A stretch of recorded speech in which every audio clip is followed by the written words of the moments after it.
Perjuangan menuju Indonesia merdeka memiliki cerita yang panjang. Sebelum naskah proklamasi dikumandangkan, para bapak pendiri negara ini sempat melakukan perundingan di sebuah gedung yang pada waktu itu merupakan tempat tinggal Laksamana Maida. Saat ini, gedung perumusan naskah proklamasi dijadikan museum untuk mengenang peristiwa bersejarah tersebut. Saya mengunjungi museum ini. Banyak pelajaran dan insight baru yang saya dapatkan.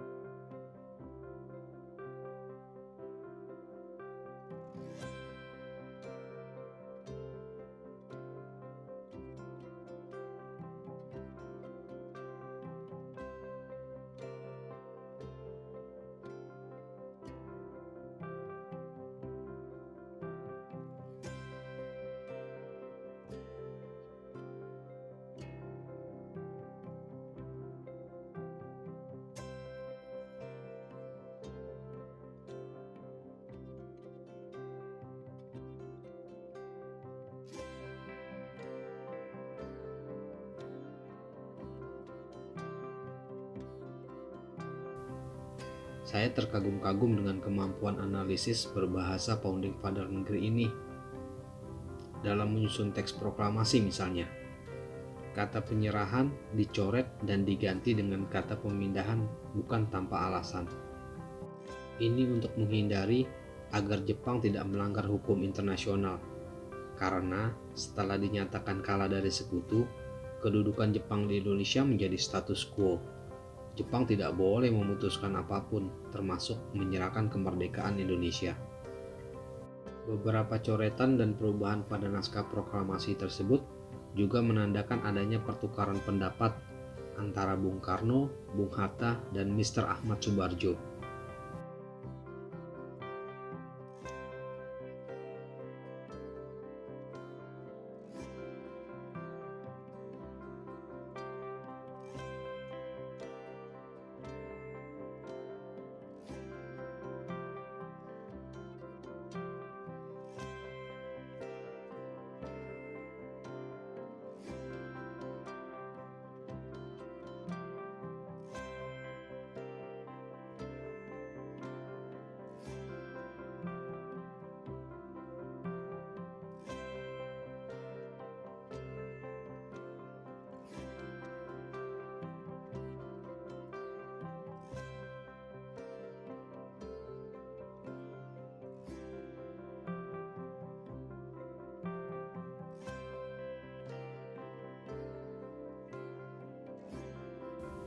Seperti kita ketahui, Sayuti Malik ditemani BM dia mengetik naskah proklamasi di ruangan bawah tangga dekat dapur. Ada beberapa kata yang dirubah oleh Sayuti Malik ketika mengetiknya. Misalnya, kata tempo menjadi tempo, kalimat wakil-wakil bangsa diganti atas nama bangsa Indonesia dengan menambahkan nama Soekarno-Hatta, serta Jakarta 1705 menjadi Jakarta hari 17 bulan 8 tahun 05. Angka 05 adalah singkatan dari 2605 tahun Showa Jepang yang sama dengan tahun 1945.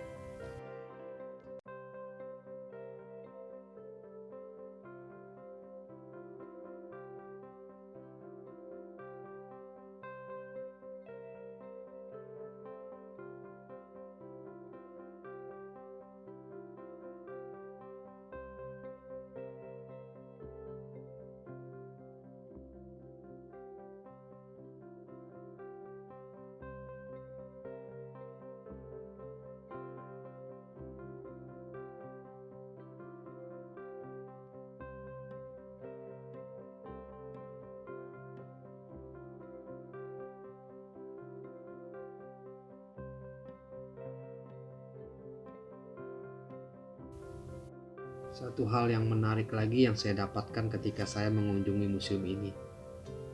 Seperti kita ketahui, ketika perumusan naskah proklamasi adalah bertepatan dengan bulan Ramadan.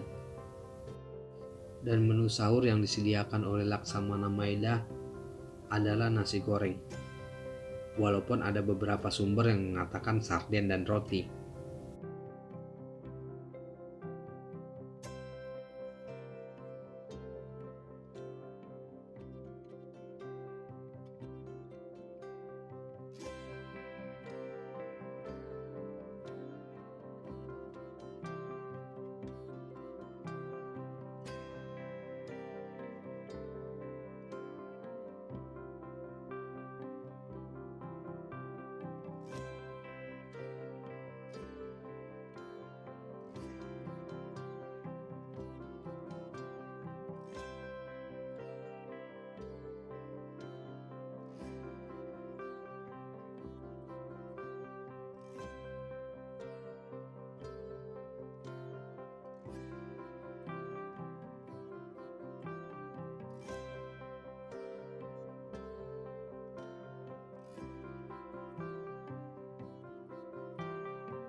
Di lantai 2 museum ini terdapat berbagai koleksi sejarah. Yang mencuri perhatian saya adalah kaset rekaman pembacaan teks proklamasi. Ternyata suara Bung Karno membacakan naskah proklamasi yang biasa kita dengarkan hari ini atau minimal tiap upacara bendera bukanlah suara beliau asli di tanggal 17 Agustus 1945. Karena pada hari proklamasi itu tidak ada yang mendokumentasikan lewat rekaman suara atau video. Rekaman suara Bung Karno baru dibuat tahun 1950 atas usul Yusuf Rododipuro dari RRI.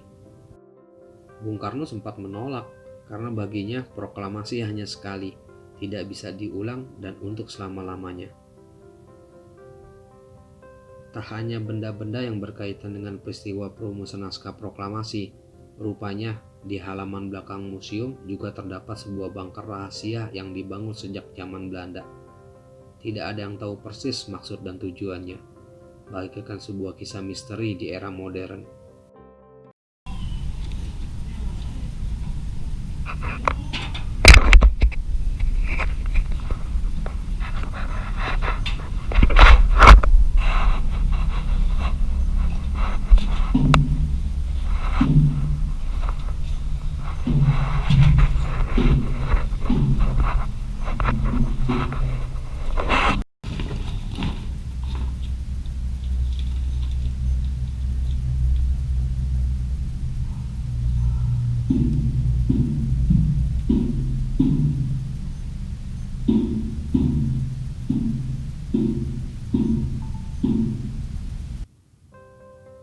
Penasaran, saya pun memberanikan diri untuk masuk ke dalam bunker.